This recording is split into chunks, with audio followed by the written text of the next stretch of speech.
नमस्कार दोस्तों, मैं वेदांत गोयल आपके समक्ष हमारी संस्कृत पाठ्य पुस्तक कक्षा 7 मंथन भाग 2 का अध्याय 5 प्रस्तुत करने जा रहा हूँ।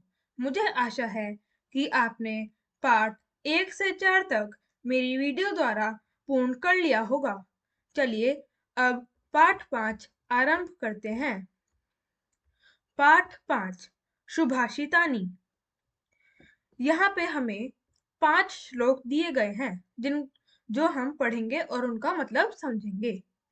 पहला श्लोक है, आपातकाले तु संप्राप्ते यद मित्रं मित्रमेव तत् वृद्धि काले तु संप्राप्ते दुर्जनः अपि सुहृदय भवेत्। तो आइए अब देखते हैं कि इसका मतलब क्या है। सबसे पहले यहाँ पे दिया हुआ है आपातकाले। आपातकाले आपको पता होगा, आपातकालीन भी होता है एक शब्द। वैसे ही आपातकाले का मतलब होता है कि मुश्किल के समय में तू। तू का मतलब होता है तो, संप्राप्ते का मतलब होता है आने पर।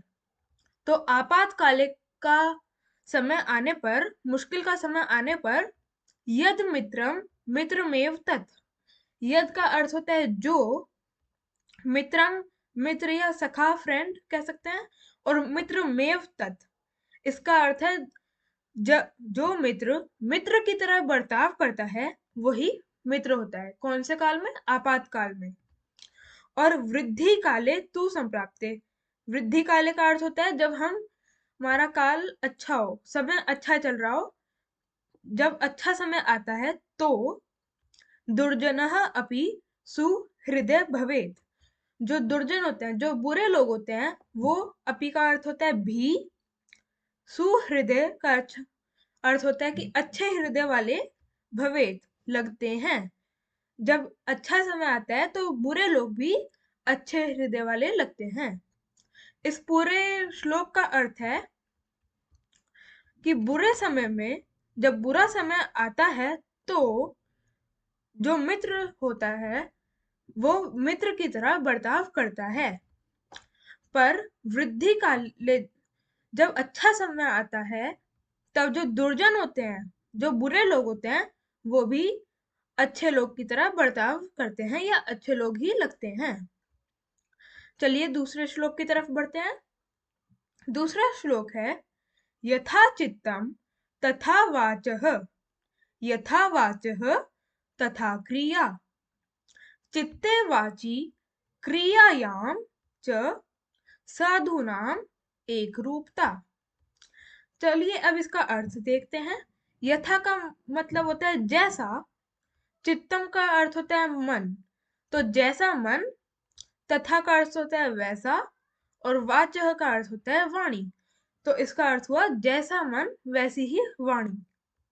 फिर है यथा वाचः, जैसी वाणी, तथा क्रिया, वैसी ही क्रिया। क्रिया का अर्थ होता है कार्य, जो हम करते हैं। तो जैसा मन वैसी वाणी, जैसी वाणी वैसा कार्य हम करेंगे। चित्ते वाची क्रियायाम च साधुनाम एक रूपता। चित्ते का अर्थ होता है मन, मन में, वाणी, वाची को वाणी कहते हैं, और क्रियायाम और क्रिया, साधु नाम एक रूपता। जो साधु की चित्त, मन, वाची, वाणी और क्रिया होती है, वो साधु या अच्छे लोगों की उनमें एक रूपता होती है, 3 चीजों में, चित्ते, वाची और क्रियायाम। ठीक है। अब अगले, इस श्लोक का पूरा अर्थ है कि जैसा मन वैसी वाणी, जैसी वाणी वैसी क्रिया, और जो अच्छे लोग होते हैं उनके चित्त, वाच और क्रिया में एक रूपता होती है, मतलब वो समान होते हैं। अब तीसरे श्लोक की ओर बढ़ते हैं हम। तीसरा श्लोक है, न कश्चिद कस्यचित मित्रम, न कस्यचित कश्चिद रिपुः, व्यवहारेण एव मित्राणि जायन्ते रिपवस्थता। इसका अर्थ है, न का अर्थ है नहीं, कश्चित का अर्थ है किसी का, कस्यचित का अर्थ है कोई, मित्रम का अर्थ है मित्र, न का अर्थ नहीं, कस्यचित कोई, कश्चित किसी का, और रिपु शत्रु। इसका अर्थ हुआ ना किसी का कोई मित्र है और ना कोई किसी का शत्रु। व्यवहारेण, व्यवहार, एवं मित्राणि, व्यवहार से मित्र, और रिपु जाने जाते हैं। इस पूरे श्लोक का अर्थ है कि ना कोई किसी का मित्र होता है और ना किसी का कोई शत्रु होता है, सिर्फ व्यवहार से ही मित्र और रिपु के जन्म होते हैं या वो जीते हैं। चलिए अब चौथे श्लोक की तरफ बढ़ते हैं। दुर्जनेन समम सख्यम द्वेषम चापि न कारयेत, उष्णः दहति चांगारः शीतः कृष्णायते करम। अब इसका अर्थ है कि जो दुर्जन होते हैं उनसे हमें सख्यम नहीं करनी चाहिए। सख्यम का मतलब मित्रता नहीं करनी चाहिए। द्वेषम, झगड़ा नहीं करना चाहिए। नकारत, करना चाहिए नहीं करना चाहिए।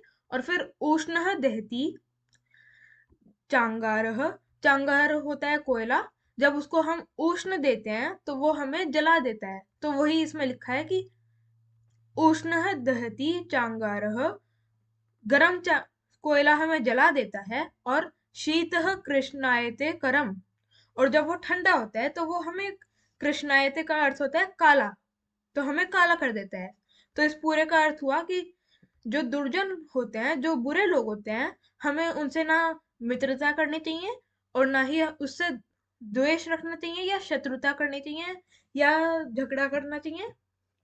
क्योंकि जैसे हम कोयले का एग्जाम्पल ले सकते हैं, जो बताया गया है कि जब वो गर्म होते हैं तब हमें जला देते हैं, और जब वो ठंडे होते हैं तो हमें काला कर देते हैं।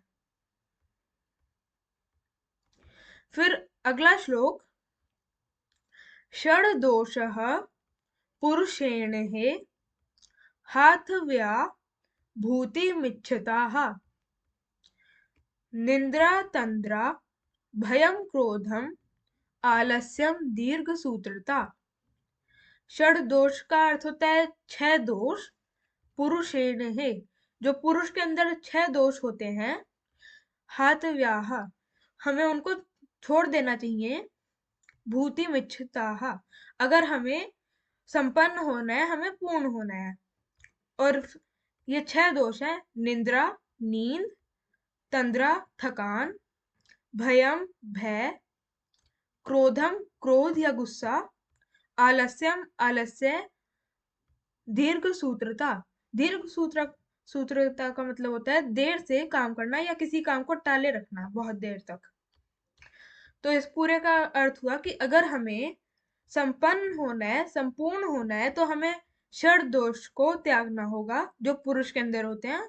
और वो षड दोष होते हैं निंद्रा तंद्रा भयम क्रोधम आलस्यम और दीर्घ सूत्रा, जिनका मतलब होता है नींद।